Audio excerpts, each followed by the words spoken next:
आज की जो समस्या किसान की अपने देश में हुई है वही समस्या शारीरिक प्रशिक्षुओं की है।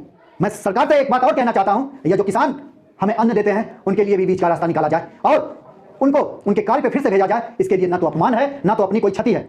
हेलो दोस्तों, मैं शिवम एक बार फिर से RKS क्लासेस के माध्यम से आप लोगों के सामने कुछ महीनों के बाद उपस्थित हूं। चूँकि मेरा वीडियो बनाने का मकसद ये नहीं होता है कि अपना नाम, चैनल का नाम या इस विषय के प्रति पारंगता रूप दिखाना, ऐसा कोई मेरा मकसद नहीं होता है।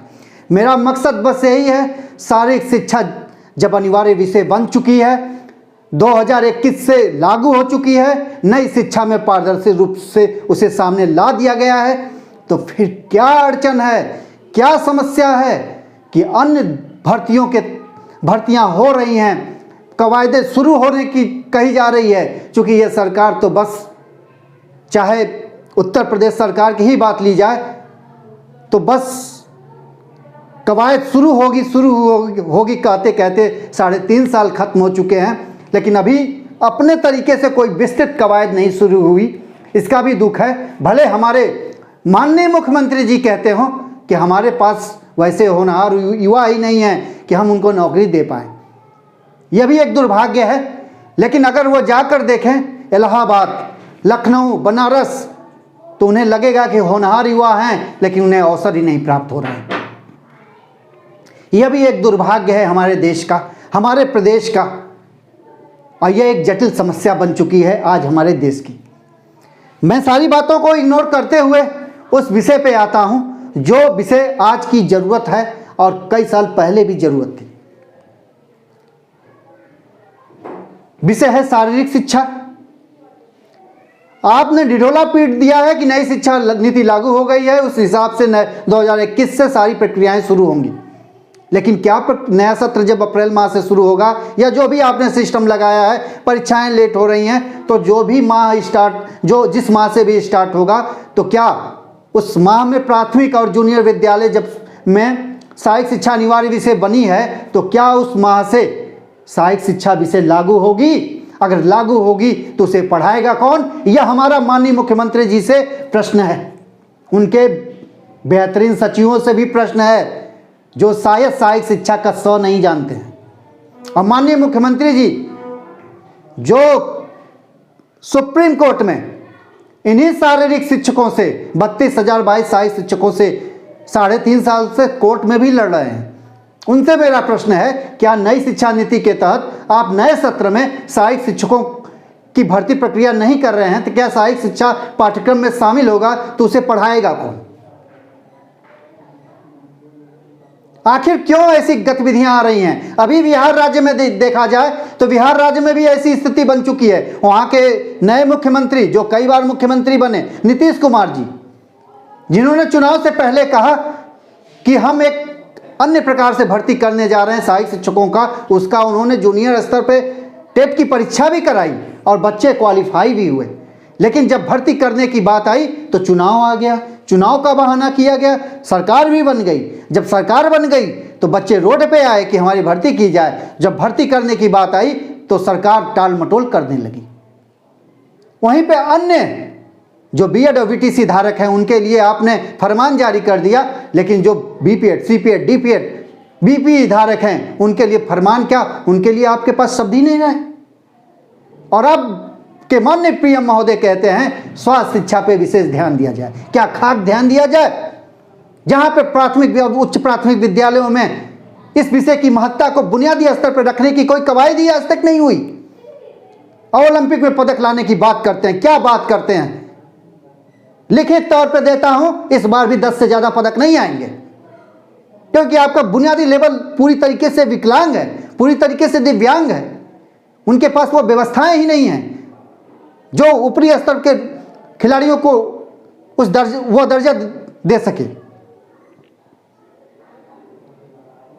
इस विषय को समझने के लिए हमारे देश में ना जाने जो युग पुरुष रहे हैं शिक्षा विभाग के, आखिर उनको क्या हो जाता है मैं समझ नहीं पाता हूं। आखिर ये विषय को रखने में उनके पास जब भी कोई बात आती है तो बजट ही नहीं रहती है। इस विषय के लिए ही बजट नहीं रहती है, बाकी अन्य विषयों के लिए, अन्य तरीकों के लिए बजटों का भरमार रहता है।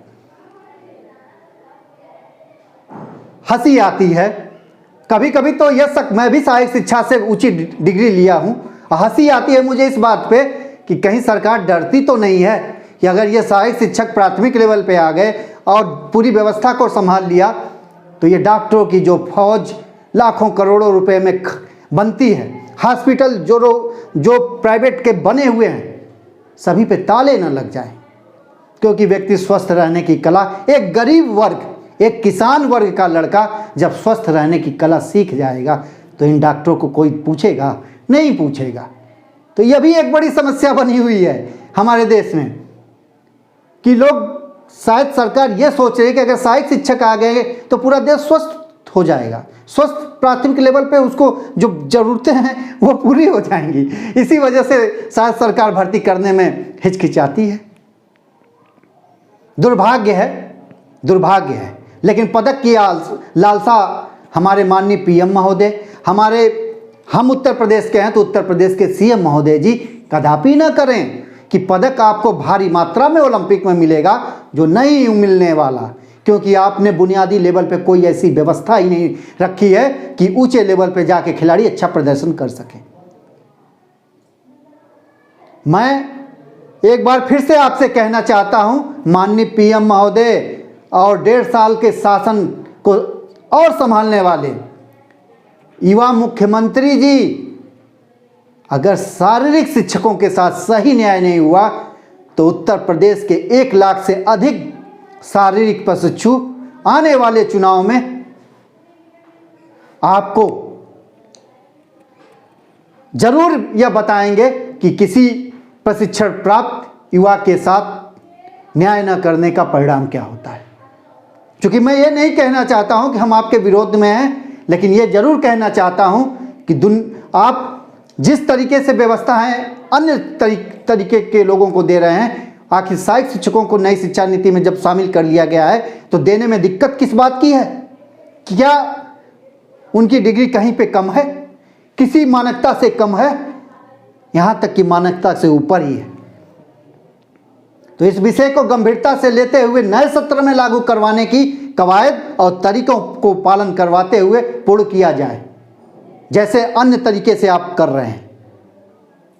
बस मैं आप सभी से यही कहने के लिए आया हूं कि इस विषय की महत्ता को पूरा जन जन तक पहुंचाने की ज़रूरत है, सभी लोगों को जानने की ज़रूरत है और कुंठा भाव से अपने आप को दोषी मानने की ज़रूरत नहीं है। जो प्रशिक्षु हैं, आपने ऊंचे स्तर की डिग्री को प्राप्त किया है, भले सरकार इसकी महत्ता को ना जाने, समाज इसकी महत्ता को ना जाने, लेकिन आने वाले समय में इसकी महत्ता को पूरा देश जानेगा। अगर नहीं जानेगा तो फिर उन्हीं हॉस्पिटलों में सुबह 4 बजे से लेके रात 12 बजे तक नंबर ही लगाता रहेगा इस देश का युवा, इस देश का किशोरावस्था से गुजरता हुआ युवा पूरी तरीके से त्रस्त रहेगा ऐसी समस्याओं से, बीमारियों से, जिससे वो निजात नहीं प्राप्त कर पाएगा। कल भी मैं कहा था, एक प्रशासनिक अधिकारी बनने, रोग युक्त प्रशासनिक अधिकारी बनने से अच्छा एक स्वस्थ चपरासी बनना बेहतर मैं मानता हूं, और आज भी मैं बेहतर मानता हूं। लेकिन सरकार कल भी उदासीन थी और 1.5 साल का शासन और बचा हुआ है और आज भी उदासीन है। और आने वाले समय में जैसे देखने को लग रहा है, उत्तर प्रदेश के 1 लाख से ऊपर बीपीएड धारक काफ़ी कुंठित हो चुके हैं सरकार के बेपरवाह रवैये की वजह से कि आखिर इनकी भर्ती प्रक्रिया नई शिक्षा नीति में जब अनिवार्य विषय है तो नए सत्र में क्यों नहीं इनको स्थान देने की कवायद शुरू की जा रही है। आज की जो समस्या किसान की अपने देश में हुई है, वही समस्या शारीरिक प्रशिक्षुओं की है।